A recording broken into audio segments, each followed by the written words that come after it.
So, Minister, this question is also in relation to domestic violence refuge spaces. How many are allocated for 2022, the cost of each space and the amount of funding provided for refuge spaces, and also, I suppose, more importantly, how much of the additional 41 million allocated to TUSLA is going to be spent on domestic, sexual and gender-based violence? Thanks.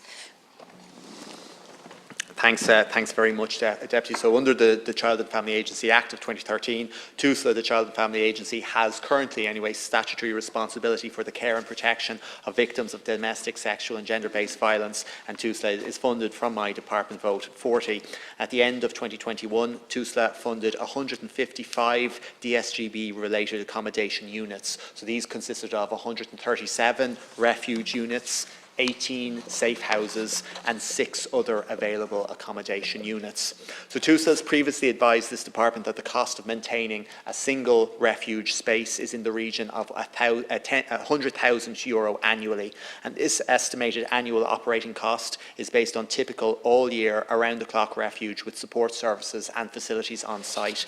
In 2021, TUSLA allocated 28 core funding for DSGBV services plus 2 million in contingency funding to address COVID challenges. For 2022, I expect TUSLA to increase its core funding to 30 million to support DSGBV services, and also then a further 1 million will be allocated to address recommendations arising from TUSLA's accommodation review.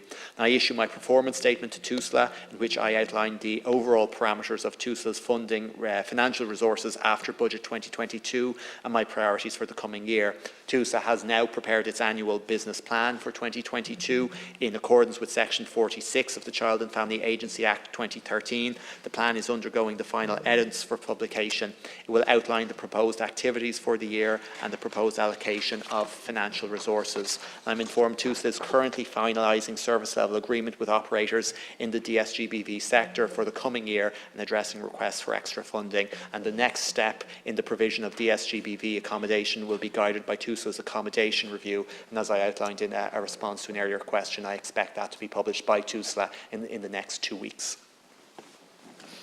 Thanks very much, Minister. I have to say that was you actually had all the facts and figures that I was looking for, so that is very welcome. In relation to the area, it's rare that that's said in here, I think, so in fairness, it should be acknowledged. In relation to the area, though, of domestic violence and gender-based violence, and we've obviously had a lot of discussions, and in our first kind of a number of days back here this term, it very much dominated debate. I can see there are 100,000 per one space, and there's only 18 safe houses. I'm wondering, even from an economic point of view, apart from the fact that obviously a safe house, I think, would be a much better option. I know we still have counties, including one in my own constituency in Carlow, that don't have refuge, and Deputy Tully was talking about Cavan Monaghan, but should we be looking at that kind of a housing model instead? And I think it's Waterford have some sort of possibly have a situation like that. It's not going to be possible everywhere, but should we be looking at that type of a situation for people coming out of domestic violence rather than just a refuge? Because, and I'll just briefly finish on this and come in again, part of the problem I know for people now in the last number of years is that there's a time limit of maybe 3 months, and the refuge has to put that in place because they have to try and manage their service, but it's very, very difficult for people, and then they end up drifting back into that very negative, very violent relationship often.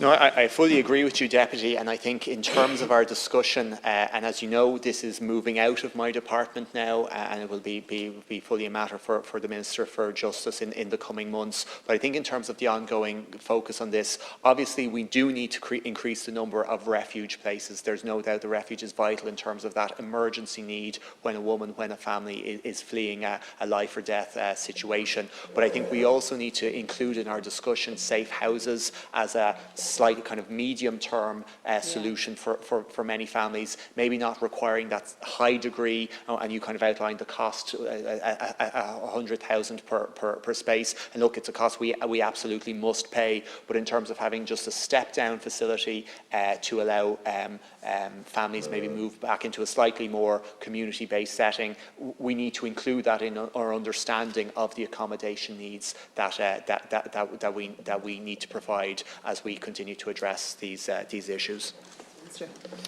Thanks, Minister, and thanks, Chair. Yeah, I think as well, like the debate, we do need to have a wider debate, and I know that was had over the last number of weeks here, and I hope now that we kind of continue that and that actual action will come of that, because one of the recommendations of the Citizens' Assembly on gender equality was around relationship and sexuality, you know, education and the role of consent and gender power dynamics in relationships, and we do need to look at that wider debate, as well as obviously looking at the very important resources. I want to briefly mention counselling and play therapy as well. I just know from dealing with Amber Women's Refuge in Kilkenny, that cover both Carlow and Kilkenny, that, you know, counselling sometimes and the play therapy budget is the one that there's no absolute guaranteed funding for. And for me, I think it's one of the most crucial services, because you're not just going to get up and leave a very violent situation and everything is fine then the next day and you go about your life. There's a huge amount of counselling for the main, I know there is men that suffer from domestic violence, but we do know that it's mainly women,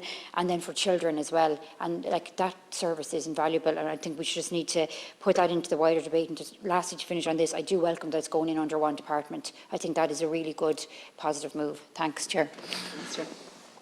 Thanks, Deputy. I suppose in terms of the services for this year, the additional 2 million going from 28 million to 30 million, that will be distributed across the services, and that provides for greater resources for them to invest. And a lot of flexibility is given to services in determining what they need in their area, and hopefully that will provide additional resources for therapies like play therapy, which I absolutely agree with you are really vital. I was in Barnardo's in Mulhuddart there just before Christmas, and I saw the huge benefits and spoke to some parents and children who benefited from it. It's also important to say, though, that even though provision of accommodation will be moving out of my department, TUSLA still will have a role in its child protection role in encountering children and families where domestic violence has been a key issue in bringing the children before them. So one of the key investments TUSLA are doing is that they're putting DSGBV specialists into each of their regions who can deal with those children, those families who've had a specific DSGBV experience, and that will remain within TUSLA even after the changes that we've discussed have taken place, because TUSLA will continue to have the ability to engage and support families who have suffered DSGBV.